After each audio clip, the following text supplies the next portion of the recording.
everyone. Welcome to another exciting episode of the FIZ Show.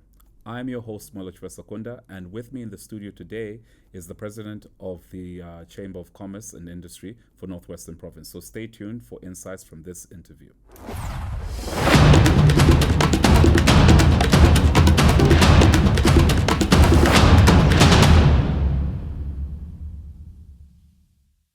Welcome to the Financial Insight Show. Thank you so much, Mwelwa. I'm glad to be here. Absolutely. You know, for our viewers who do not know you, are you able to tell us about President Lombanya, who is obviously the president of the Chamber of Commerce and Industry for Northwestern Province? Okay, thank you so much. I joined the chamber in 2014. I served as vice president for 4 years before I actually became president. So I assumed office last year in March, and my tenure is 2 years, but there is no restriction as to how many times you can contest. So from the time I came into office, I've had a team of I've got 3 vice presidents and 4 board members, and basically what our team is doing is we are promoting business growth. So we, from the time we came into office, we have ensured that we are able to facilitate a conducive business environment for Northwestern Province. So I've been doing this chamber thing for quite a while, and I love what I do because I love to create an impact, in the place where I live. And I've been living in Solwezi since 2012. I did move out of Solwezi in 2020 for 2 years, and I came back last year because I wanted to make a difference in Northwestern Province, and I think me being president of the chamber is a stepping stone towards that direction. Yeah, I have a banking history. I have worked for Finance Bank. I joined them in 2010 and then transitioned into Atlas Mara. I served as branch manager for Solwezi through the management training program that the bank used to have at that time. And I left the bank in 2018, and then I joined another financial institution called LOLC Finance, which is a Sri Lankan conglomerate. I worked there as operations supervisor for 2 years. And then I joined another financial institution, a South African one this time around, and it's called Tysus Capital. So they are into wealth management, and so I worked with them as their general manager. So I was heading the country office right here in Lusaka, and then moved to Solwezi. I'm currently doing consultancy in human resource, and I'm also doing corporate advisory services as well. Apart from that, I also have a media company, which is called Kwetu Media Services, where basically we are promoting our cultural heritage in Northwest through media. So we'll be launching a magazine actually very soon called Yetu Magazine, which is just going to be promoting investment opportunities in the province and safeguarding our culture. So that's just a brief history about me and what I'm currently doing.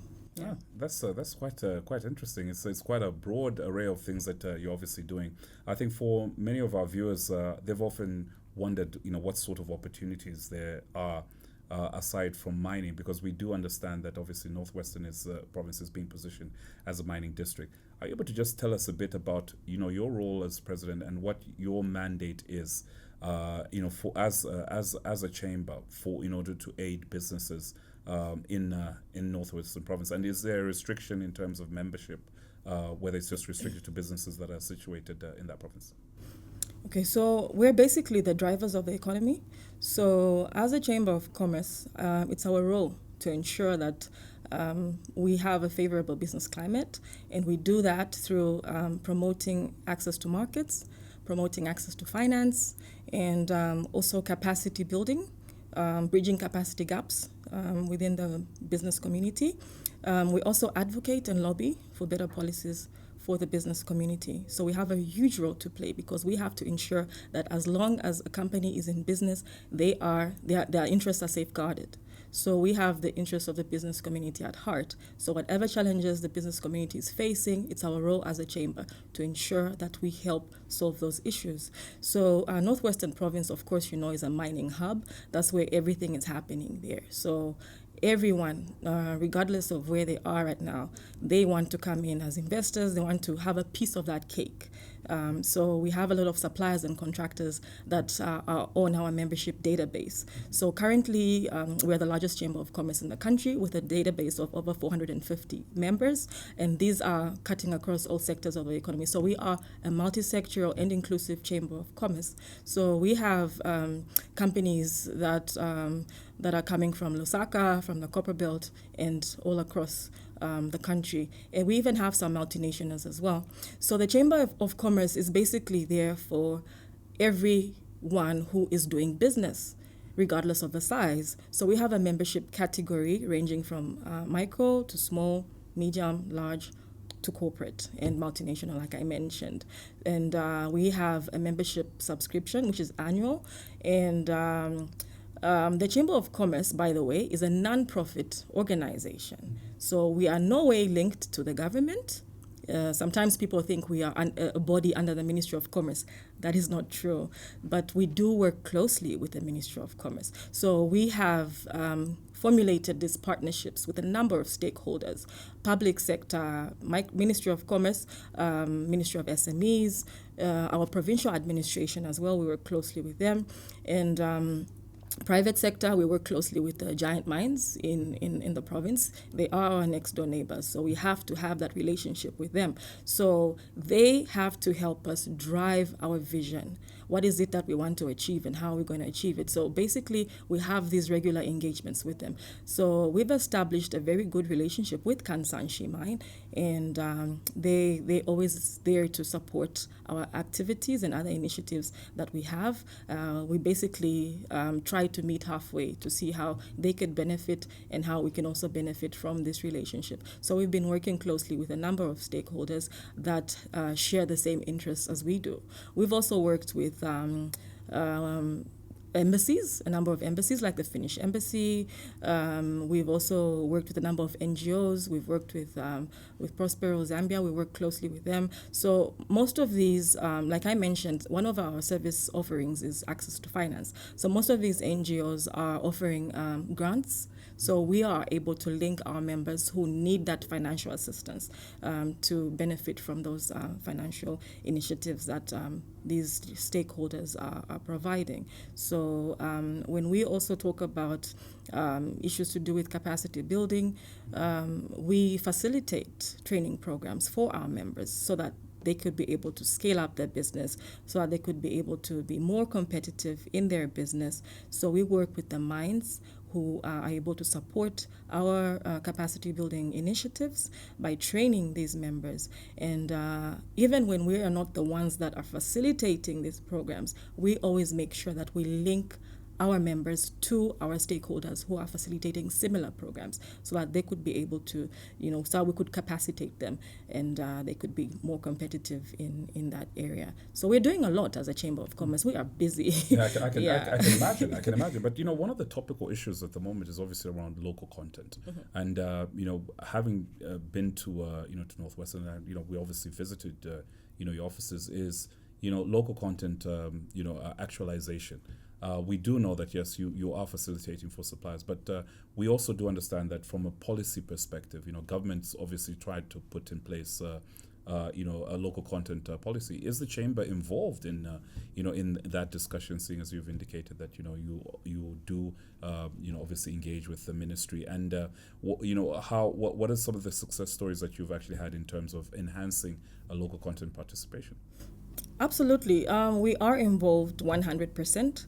So through our mother body, the Zambia Chamber of Commerce and Industry, we are part of a committee called the Mining Local Content Committee, which is basically a group of business leaders who've come up to, to make sure that the enactment of the SI on local content is actualized. So we have been having talks with the Ministry of Mines. We've been having talks with with various stakeholders, of course, the mines, to ensure that we come up with a policy that is going to benefit everyone, to make everybody comfortable, because as it is right now, in the previous past, surveys have been carried out where we've discovered that only about 10% of the local procurement of the goods, products, and services that are supplied to the mine are originated from Zambia, which is not very good. And only 2.5 of those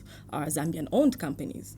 So I think there needs to be an improvement in that area, because we need to make sure that the locals benefit, because they're the ones that are hosting the mines, and the mines are making a lot of money from the mine production, so mineral production. So we have to make sure that in as much as they are in these host communities, the locals that are hosting those mines are benefiting. The locals in the catchment area, as long as the locals in Zambia in general. So we like I mentioned, we're talking to various stakeholders, the government, and I think the talks have advanced. And hopefully, very, very soon, we should be able to see, that paper being officially actualized. And what we're saying, we're just crying for a minimum of 35%.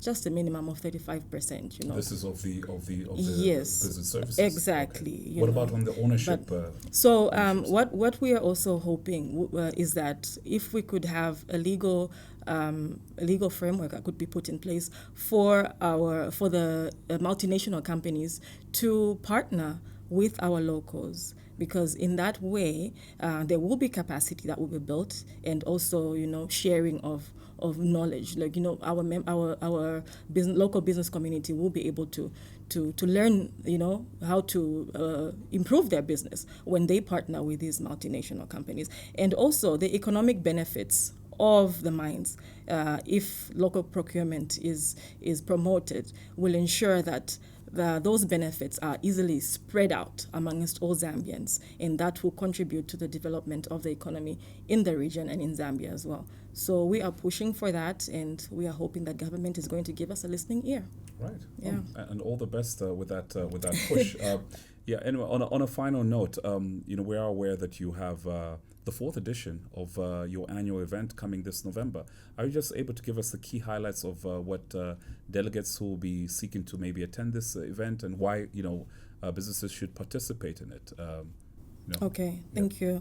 I think I forgot to answer your last question where you asked us about the local initiatives that we've put in place. Oh, yes. So I did mention that we work closely with the mines. Mm-hmm. So in promoting local participation, what we have done is we have a portal that is in place, and we utilize that portal to float all the tenders and inquiries that are coming from the mines, Kansanshi mine in particular.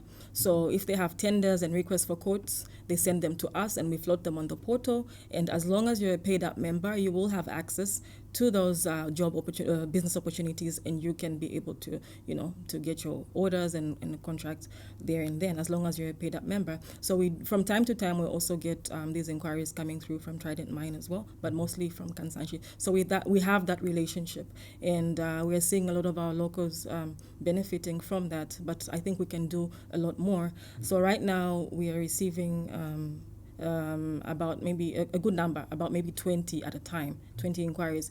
In the recent past, we'd receive only 2 in a month.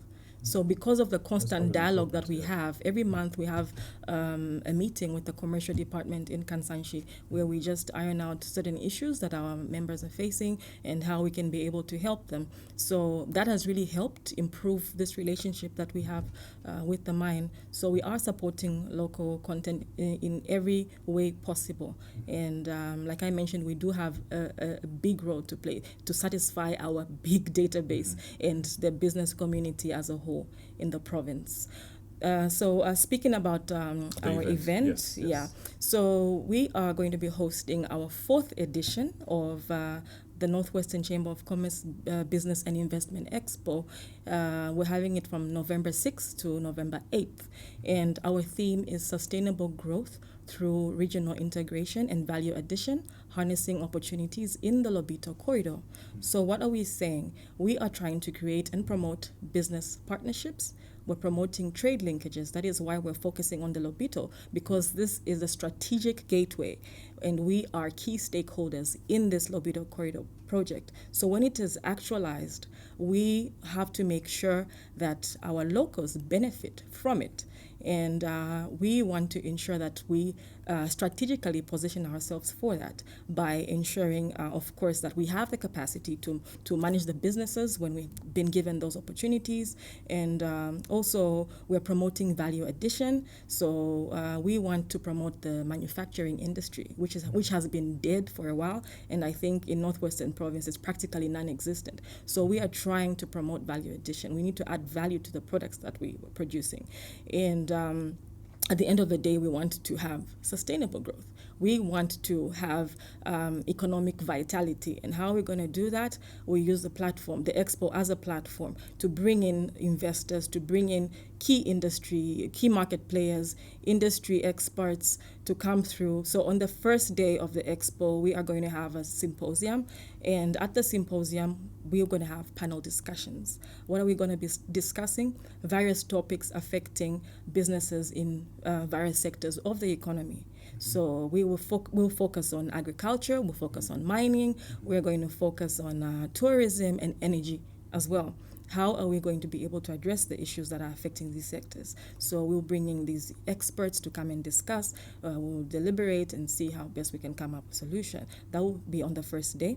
And we're also going to be having exhibitions on the first day as well. On the second day, we are going to have exhibitions and official opening by the Minister of Commerce, who happens to be our guest of honor on that day. And he will pass through the stands and just to see how the exhibitors are faring.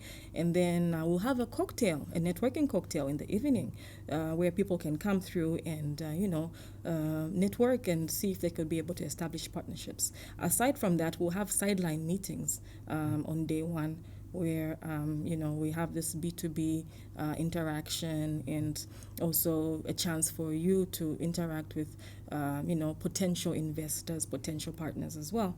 And on the last day, we have excursions. So we are going to be taking our delegates to the mines to see what's happening in the mines. They cannot be in Northwestern Province and not know what is going on in the mines. So we're giving them that opportunity to come through and visit Kansanshi, visit Barrick, visit Trident, and also there'll be other excursions in agriculture, maybe to visit a farm and other happening areas in that sector as well. So it's a fully packed. We've packaged it up like that. And at the end of the day, what we want to see is sustainable growth, partnerships. It's not an ordinary show. It's not just something that people are going to come and just look at stands and go back. We want success stories from that. And in the recent past, we've had success stories where, we've had companies come through, exhibit, or just come through as delegates and, something comes out and their business is scaled up from there, So it's a meeting place for businesses. It's a way to also enhance your brand. We've got sponsorship packages as well. So those who would like to come on board as sponsors could come through and be able to enhance their brand through our platform. And for the exhibitors, they'll be showcasing their products and services. And I think this is an opportune time for them to do that, because we are also bringing in a delegation from Angola. We're also bringing in a delegation from Congo as well, because when we speak about the Lobito Corridor, we're speaking about Angola, Zambia, and Congo. How are we going to break trade barriers? How are we going to create those trade linkages? So through that, we'll be able to come up with ways and solutions through our expo. So basically, I would encourage everybody who is interested in business to come through to Northwestern Province Expo, Business Investment Expo in November, because that is where everything is happening. And it would be nice for them to be a part of that success. Absolutely. Yeah. Okay, Kayula Lombanya, thank you so much for joining us on this special episode.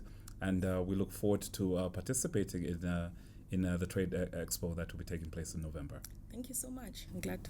Absolutely. Thank you so much. There you've heard it. We've been speaking to the Northwestern Chamber of Commerce and Industry. So stay tuned for more insights from the Financial Insight team This has been Mwelwa, your host.